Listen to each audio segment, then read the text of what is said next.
Good morning. দেখো, এটা আজকে সকালের ব্লগ। কি সুন্দর লাগছে না আকাশটা।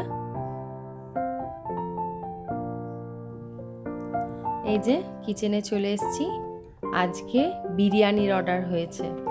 আমার মেয়ে, আমার বর, আমার শাশুড়ি মা সবাই বলেছে আজকে বিরিয়ানি বানাতে। অনেক দিন বিরিয়ানি হয়নি বাড়িতে, তাই বিরিয়ানি বানাতে হবে। দেখো, সব দেখিয়ে দিচ্ছি। বিরিয়ানি সবাই জানো বানাতে। আজকে হবে হান্ডি দম বিরিয়ানি। তো কোমর বেঁধে একদম লেগে পড়েছি কিচেনে। তার আগে মেয়েকে স্কুলে দিয়ে এসেছি। 8:30 থেকে মেয়ের স্কুল, আবার 1:10 ছুটি, মাঝখানে গিয়ে আবার নিয়ে আসতে হবে। তো দেখো, বেরেস্তার জন্য পেঁয়াজগুলো ভেজে নিচ্ছি। মা আজকে একটু হেল্প করে দিয়েছে আমাকে।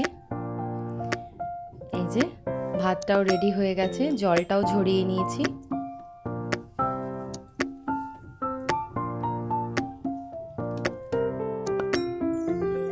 আর এই যে চিকেনটাও ম্যারিনেট করে রেখে দিয়েছি।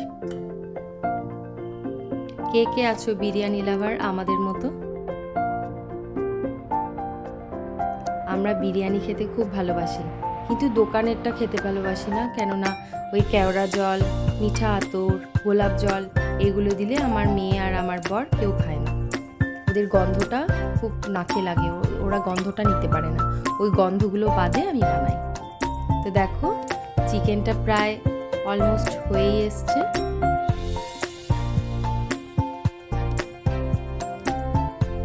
আর এই যে আলুগুলো ভেজে নিয়েছি, ডিমটাও ভেজে নিয়েছি। আমি আর মা ডিম খাবো না, ওরা 3জনই ডিম খাবে, ওই জন্য গোটা গোটা ডিম দিয়ে দিয়েছি। আর এবার লেয়ারিং স্টার্ট করে দিয়েছি।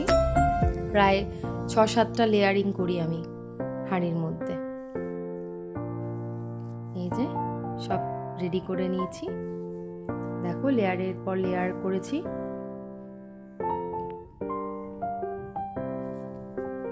এখানেও বাকি ভাতটা বেঁচেছিল, এইখানেই অর্ধেক কাজটা সেরে নিয়েছি।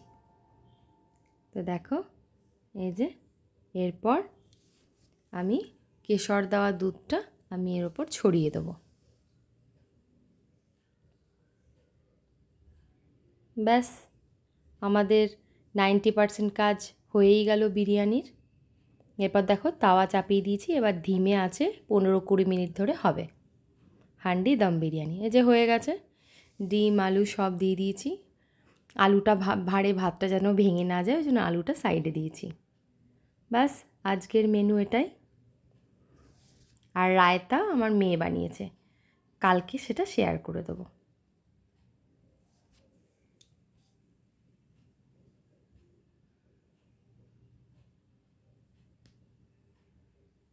আমার মেয়ে রায়তাটা খুব সুন্দর বানায় এবং ভালোবাসে খেতে।